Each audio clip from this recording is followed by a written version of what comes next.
Good day, folks, and welcome to another edition of Lumberjack Logic. I'm your host, Neil Johnson, with great news for you folks. So we are winning this tariff war. We are winning the trade war. I'm going to bring together a few assets to show you just how good this is working out. But Trump just tweeted this out the other day. He said when tariffs cut in, many people's income taxes will be substantially reduced, maybe even completely eliminated. Focus will be on people making less than $200,000 a year. Also, massive numbers of jobs are already being created with new plants and factories currently being built or planned. It will be a bonanza for America. The External Revenue Service is happening. And look at where he's putting the focus on people making less than $200,000 a year. The media is consistently telling you that this is all about Trump funding millionaires and billionaires off the backs of hardworking Americans. But just like his first term, they lie. Remember when he eliminated the SALT tax deduction? Well, didn't eliminate it, but limited it, capped it. Who did that hurt worst? The uber rich people with their big expensive homes and all the other, if they have luxury cars, they were able to take all those state and local taxes and deduct them on their federal income taxes. Well, now we're getting record hauls, folks, record hauls from the tariffs. But really quickly, check out my sponsor, MyPillow, mypillow.com/lumberjack for big savings and the best sleep products available. Folks, $25, any size, any color, percale sheets right now, plus those new Rev 7 energy drinks, no sugar, no caffeine. So check it out at mypillow.com/lumberjack or call 1-800-568-2865. All right, so $15 billion and climbing. Trump's tariffs deliver record high revenue. This out of the Daily Caller. Listen to these numbers. U.S. Customs duty collections soared more than 60% in April, marking the highest monthly revenue in terms of dollars in American history. According to newly released Treasury Department data reviewed by Bloomberg, at least $15.4 billion in customs duties and related excise taxes flowed into federal coffers last month. That's $6 billion more than the month before. This spike in revenue coincides with the first wave of President Donald Trump's newly implemented tariffs taking effect. These included a renewed 25% tariff on steel and the universal 10% tariff announced on April 2nd. But these numbers don't include the 10%, folks. Listen, daily collections, payments made at the time goods entered the country, rose nearly 40% in April compared to March. While the April numbers reflect the 25% increase, it does not account for most of the 10% universal tariffs. And remember when the fake mainstream media was trying to tell you that Trump eliminated all these tariffs? No, that 10% tariff stayed. He's just simply trying to level the playing field. Folks, we've got other countries tariffing every good that we send into their country, and then we call that free trade when we're not charging tariffs in return. That's not free trade. That is advantage trade for the other countries. That's advantage trade for Europe. It's advantage trade for Canada, and certainly advantage trade for China. It's not benefiting America to ship all our manufacturing overseas. It is also a big national security concern, folks.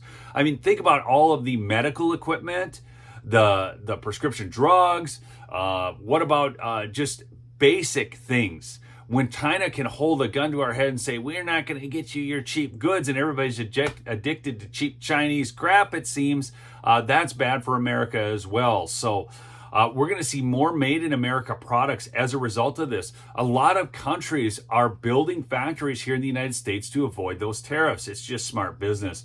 Trump has long championed tariffs as a key component of the America First agenda, not only as a way to protect American manufacturers from cheap foreign imports, but also to generate revenue.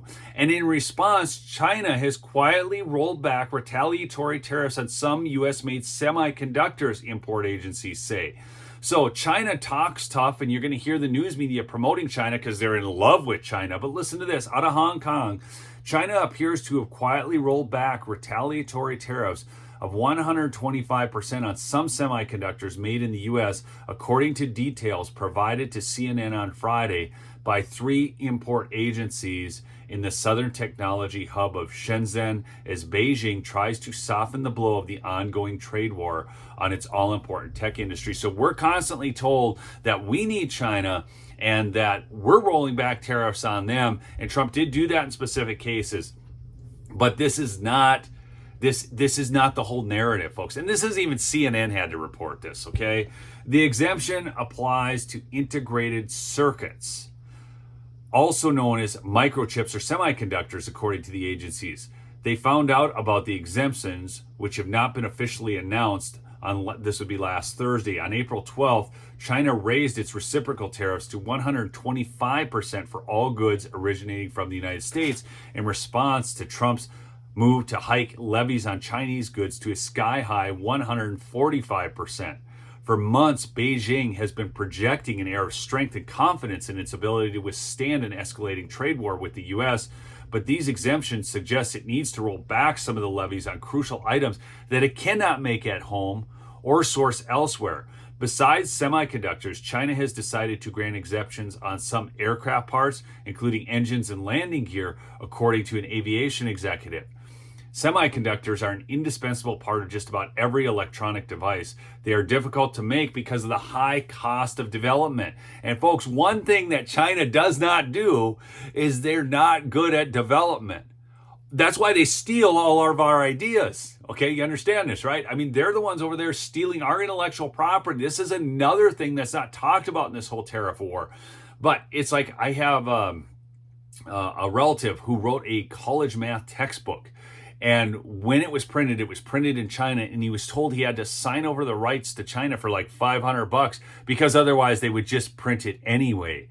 It was kind of a shock for him to learn that, but that's how they work over there. So although China has made strides in developing its own semiconductor industry, it is still highly dependent on import chips from chip making equipment in the United States, Taiwan, South Korea, Japan, and the Netherlands.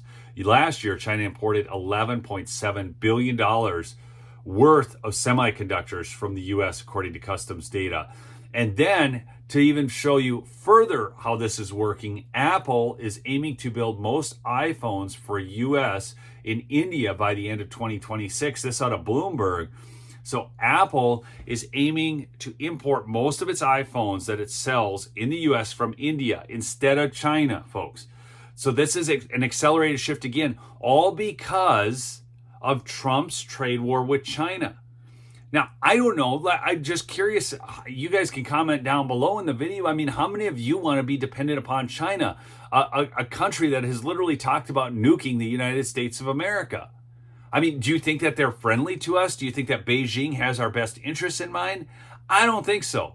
So, folks, this is great. The goal means Apple will, and India, just so you know, India loves Trump. Okay, their leader loves Trump, and they're very favorable to the United States. They see themselves as an emerging power to dominate that region and be bigger than even China. So that's why they're working with us. The goal means Apple will need roughly double its iPhone output in India. People familiar with the matter said, asking not to be identified, discussing internal plans. Apple sells more than 60 million iPhones a year in the United States. The plan is the latest sign of Apple and its suppliers accelerating a pivot to India from China, a process it began when harsh COVID lockdowns hurt production at its largest plant. Tariffs introduced by U.S. President Donald Trump, as well as the Beijing-Washington tensions, are prompting Apple to amplify that effort. So, folks, don't believe everything the fake stream media is reporting. We're winning this trade war because we're 25% of the world's market.